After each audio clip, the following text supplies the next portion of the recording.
Assalamualaikum warahmatullahi wabarakatuh, sahabat Islam semuanya. Di dalam Al-Quran ada salah satu surat bernama Ar-Rum, yang berarti bangsa Romawi. Bismillahirrahmanirrahim. Alif Lam Mim. Ghulibatir Rum fi adna al-ardi wa hum min ba'di ghalabihim sayaghlibuna fi bid'i sinin. لله الأمر من قبل ومن بعد ويومئذ يفرح المؤمنون بنصر الله ينصر من يشاء وهو العزيز الرحيم. Bangsa Rum adalah suatu bangsa yang beragama Nasrani dan mempunyai kitab suci, sedangkan bangsa Persia beragama Majusi yang menyembah api dan berhala. Kedua bangsa itu saling berperang. Pada saat itu bangsa Rum dikalahkan oleh bangsa Persia. Ketika kabar kekalahan bangsa Rum oleh bangsa Persia terdengar, kaum musyrikin di Makkah menyambut gembira karena mereka berpihak kepada musyrikin Persia, sedangkan kaum muslimin di Madinah berduka cita karena hal itu. Kemudian untuk menghibur kaum muslimin, Allah Subhanahu wa taala menurunkan wahyu sesuai ayat tersebut. Ayat tersebut menerangkan bahwa setelah kekalahan itu, maka bangsa Rum akan mengalami kemenangan dalam beberapa tahun. Dalam suatu riwayat disebutkan dalam 9 tahun ke depan. Dan janji Allah adalah pasti.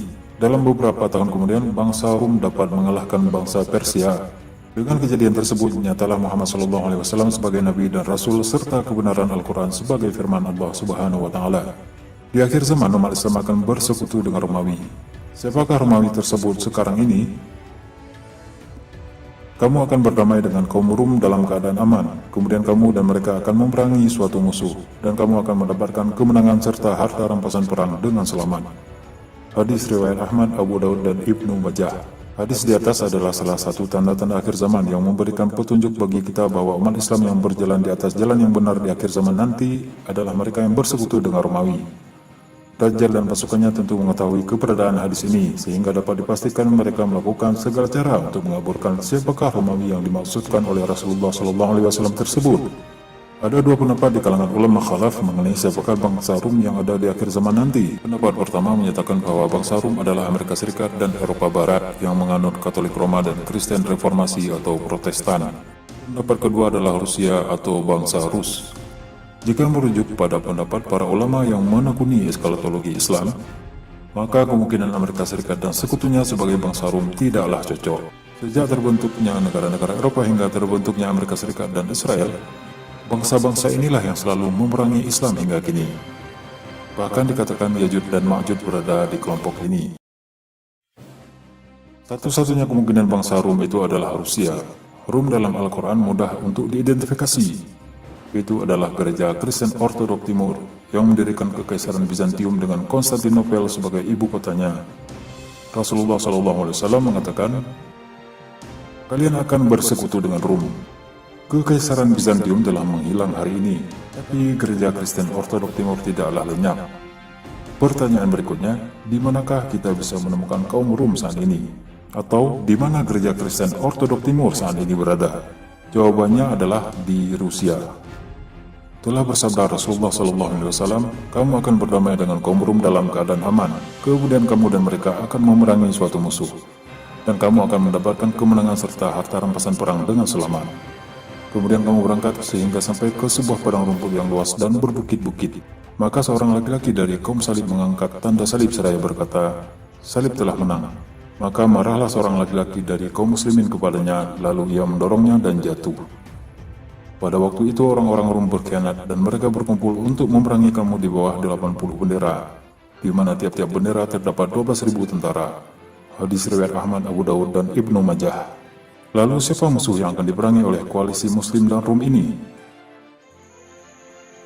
Musuh pertama adalah negara-negara Arab yang menjadi sekutu Amerika Serikat. Kemungkinan yang dimaksud adalah Jazirah Arab secara keseluruhan, di mana di dalamnya termasuk pembebasan Irak, pembebasan Makkah dan Madinah dari Saudi, hingga penggempuran negara-negara Arab lain yang juga menjadi sekutu Amerika Serikat seperti Uni Emirat Arab, Qatar, Kuwait, dan Mesir. Selanjutnya musuh kedua dari koalisi Muslim dan Rum ini adalah Persia. Saat ini Persia atau Iran masih menjadi koalisi Rusia Namun di akhir zaman koalisi itu akan pecah hingga negeri Iran runtuh karena serangan koalisi Muslim dan Rum. Kalian akan perangi Jazirah Arab sehingga Allah menangkan kalian atasnya. Kemudian kalian perangi Persia sehingga Allah menangkan kalian atasnya. Kemudian kalian perangi Rum sehingga Allah menangkan kalian atasnya. Dan kalian perangi Dajjal sehingga Allah menangkan kalian atasnya. Hadis riwayat Muslim. Namun yang perlu digarisbawahi, umat Islam hanya berdamai sementara saja dengan bangsa Rum ini, hingga kemudian bangsa Rum berkhianat. Kemudian umat Islam akan berperang dengan bangsa Rum dan sekutunya. Sungguh Rum benar-benar akan memasuki Syam selama 40 hari. Tidak ada yang selamat selain Damaskus dan Amman. Hadis riwayat Abu Daud. Setelah Rum ditaklukkan, kemudian kaum muslimin menaklukkan Turki tanpa peperangan. Setelah Turki ditaklukkan, maka keluarlah Dajjal. Kemudian terjadi perang Ya'juj Ma'juj atau Armageddon antara kaum muslimin yang dipimpin Imam Mahdi melawan Dajjal yang disokong oleh pasukan Ya'juj Ma'juj. Kebenaran adalah milik Allah Subhanahu wa taala, kesalahan adalah milik kami. Wallahu a'lam bishawab.